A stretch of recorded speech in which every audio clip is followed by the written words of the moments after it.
Hello, and welcome to what has been a very long time since I have done anything with the Tamiya M2A2 ODS. So we're going to move on to step 11.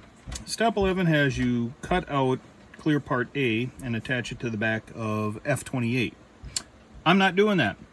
I don't like doing that at this point in time. I think it's not the point that you want to be doing that particular piece of work. So, that said, moving on to step 12. Dealing with step 12 shows putting part F28 right here in place. Now, I do have another turret that I've built. There it is in place without the plastic piece in the back. You can also reach in later on and put the piece in from behind there. I'm just not doing it right now because at a later point in time, once I've got the glass in and the look that I want, then I'll want to put that piece in. And I'll probably want to paint that separate and then put that in. So for right now, I'm leaving that out. That's my particular way of building it. So then what we have left are putting the starting of the turret together. So without that piece in there, take this, make sure that the gun mantlet, this isn't the mantlet either, basically the gun mount goes in. Tamiya have set this up to where on the bottom, which is the top in this, is set up to where it'll only take this a certain way. See, I'm putting it upside down. That'll fit, this won't. So that's a pretty nice setup. It's hard to screw it up. Anyways, and place that in. Do not glue it. You can check and make sure that everything works well enough. And then we'll be gluing that on. So we'll take our glue. And I'm going to just start with the mating surfaces. If you've been following my other builds, you know that I'm doing this to start with, just to give it something to grip. And I don't want to be too liberal with the glue in that area where the gun is, but I've got to put something in there to keep that together.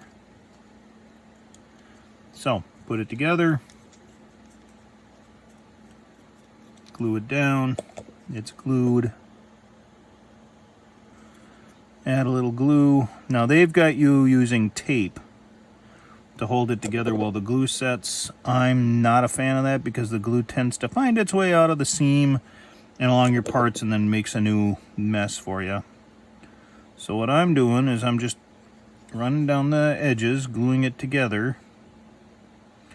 And I'm not going to go inside that way. What I'm going to do is just keep doing the face of it. That'll allow me to get the inside face right in here without touching that mantlet gun rotator, whatever the heck, the gun mount part. And then I just jump across, get this face piece done here. So, what do? Well, I'm gonna just kind of hold it for a certain amount of time. And that basically concludes step 12 right there once this is dry. Not a whole lot. Nice thing about Tamiya kits, not a lot of parts. Now, again, some of the details missing, especially compared to some of the other kits that I'm building and you've seen on here. Now, the other thing I can do in here, I would feel comfortable in this particular case taking a clamp and clamping that there because you've got all this reinforced plastic in this area.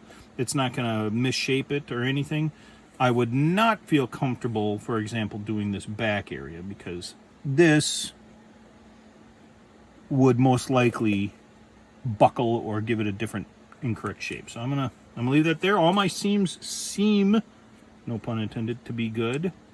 And this is moving. Now, why am I not adding part E8 at this point? One, it's easy to access right now.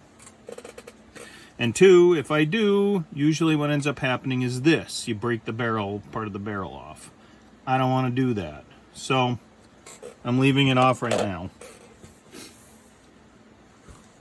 So what am I going to do? Well, while I'm doing this, actually, I will pull parts to start doing step 13. So we'll let this dry, and I'll meet you here for step 13.